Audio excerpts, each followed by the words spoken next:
Yan mga guys, 74,500 1GD. Panoorin nyo ang ginawa natin dito. Pull down tayo ng, ng transmission.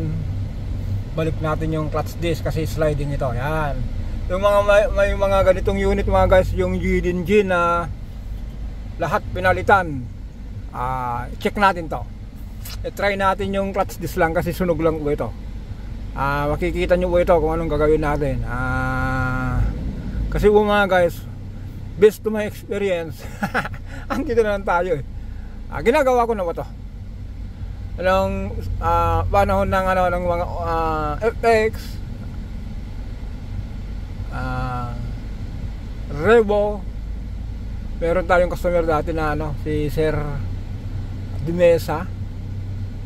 Yung puro FX na dala niya. Kung gagawin natin nun, clutch lang ang papalitan natin kasi sliding. Ito naman mga guys, okay, umpisa na natin to. Punta tayo agad sa clutch disc. Ayan mga guys, kita nyo po ito na toasted. Yan o, kumulo.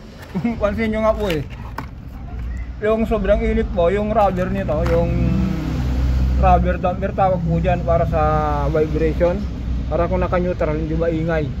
Ang nasa po, ito po, rubber damper na yan, heat resistant po yan. Pero kahit heat resistant po siya, sa sobrang init po, nalusa po, kita nyo po niya no. Tapos nangyari po dito mga guys, meron na tayong upload dito sa sa una, doon sa Facebook natin. Ito po yung ginawa yung driver na magaling, nagpa-atras siya ng 200 meters. Mas magaling siya sa atras kaysa abante. Kaya mga guys, nilagyan din ulit tayo naglagay ulit tayo ng genuine Toyota rin. Alam nyo na po, yun, ang Toyota po, yan, kung mabasa nyo po, Toyota genuine saka Lexus. Ano po kasi yan, pinagsama. Kaya ngayon, salpak natin yan. Pero mga guys, isang sa atin to, isang kababalaghan. Kasi po, kung napansin nyo po, sunog na sunog. Baka nagtatanong po kayo na bakit hindi natin sinalpak yung hindi natin pinalitan yung pressure plate. Dito natin malaman mga guys, na hindi lahat ng bagay kung sira, palit lahat.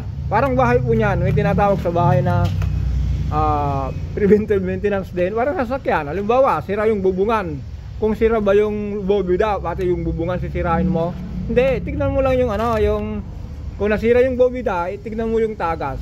Kung ilan yung okay yung tulo, kung ilan yung pirasong yero ang palitan, yun lang. Hindi yung kabuuan ng bubong sa papalitan. Ganito rin po ito. Kaya minsan yung mga vlog ko, pasensya na po kayo yung mga kasama kong mga mekaniko na nagmamarunong ako. Sige, yun kung yun ang pananaw nyo, sige, tanggapin ko. Pero sa akin po, ganito po rito.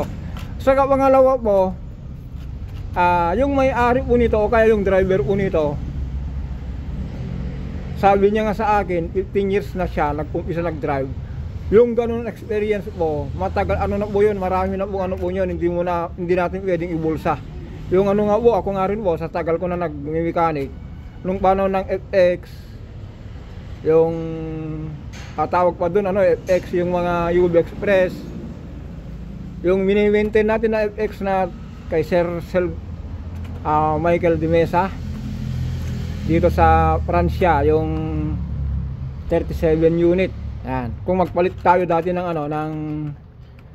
clutch disc, ibinabalik natin yung pressure plate. Kaya ganito rin ang gagawin natin dito. At saka mga guys, di ba po sabi nila, experience is the best teacher. Minsan po doon, disagree ako at saka agree. Yung experience kasi mga guys, kasama na po doon yan. Pero yung experience the best teacher, sabi lang po yun. Pero maganda rin po yung nag-aaral kasi kung pinagsama yung experience niya saka yung habang nag-aaral tapos yung experience, kaya nga po may OJT.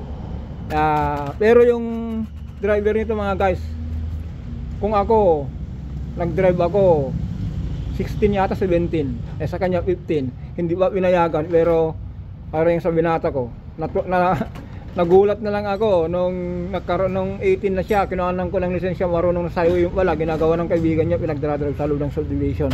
Ganito po ito. Kaya yung kaalaman ng ng may-ari po nito, sabi ko nga po, hindi natin kayang ibulsa. Ayan mga guys, puntaan natin yung ano, yung yun. Ayan, dito tayo sa ilalim.